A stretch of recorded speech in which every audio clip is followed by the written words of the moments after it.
নিরাপত্তার শঙ্কায় টি-20 বিশ্বকাপ খেলতে ভারতে যেতে চায় না বাংলাদেশ। বিকল্প ভেন্যুতে খেলতে আইসিসিকে অনুরোধ করেছে তারা। তবে অল্প সময়ে ভেন্যু পরিবর্তন বেশ কঠিন কাজ, তাই পরিস্থিতি অনেকটাই জটিল হয়ে গেছে। বাংলাদেশ শেষ পর্যন্ত বিশ্বকাপ থেকে নিজেদের সরিয়ে নিলে বিকল্প দল হিসেবে সুযোগ পেতে পারে স্কটল্যান্ড। তবে এখনও এ ব্যাপারে স্কটল্যান্ডের সঙ্গে কোনো আলোচনা করেনি আইসিসি। আসন্ন টি-20 বিশ্বকাপে গ্রুপ পর্বে 4টি ম্যাচে ভারতের খেলার কথা বাংলাদেশের। তবে সম্প্রতি দুই দেশের কূটনৈতিক সম্পর্কে ব্যাপক অবনতি হওয়ায় অনিশ্চিত এই ম্যাচগুলো। নিরাপত্তার শঙ্কায় ভারতের মাটি থেকে নিজেদের ম্যাচ সরিয়ে নিতে আইসিসিকে অনুরোধ জানিয়েছে, একাধিকবার চিঠি দিয়েছে বিসিবি।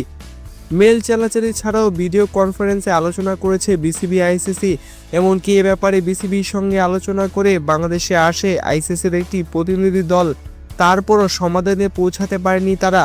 ESPN ক্রিকেট বলছে আগামী 21 জানুয়ারির মধ্যে সিদ্ধান্ত চূড়ান্ত করবে আইসিসি। যদিও বিসিবি বলছে এমন কোনো ডেডলাইনের কথা বলেনি আইসিসি। এছাড়া ক্রিকেট সেই প্রতিবেদনে আরও বলা হয়েছে বাংলাদেশ না খেললে সুযোগ পাবে স্কটল্যান্ড। তবে বিবিসি স্পোর্টসের এক প্রতিবেদনে বলা হয়েছে এখনও পর্যন্ত স্কটল্যান্ডের সঙ্গে কোনো আলোচনা করেনি আইসিসি। আগামী মার্চে ওমান ও নামিবিয়ার সঙ্গে দেশীয় টুর্নামেন্টে খেলার কথা স্কটল্যান্ডের। সেই টুর্নামেন্টের জন্যই প্রস্তুতি নিচ্ছে তারা।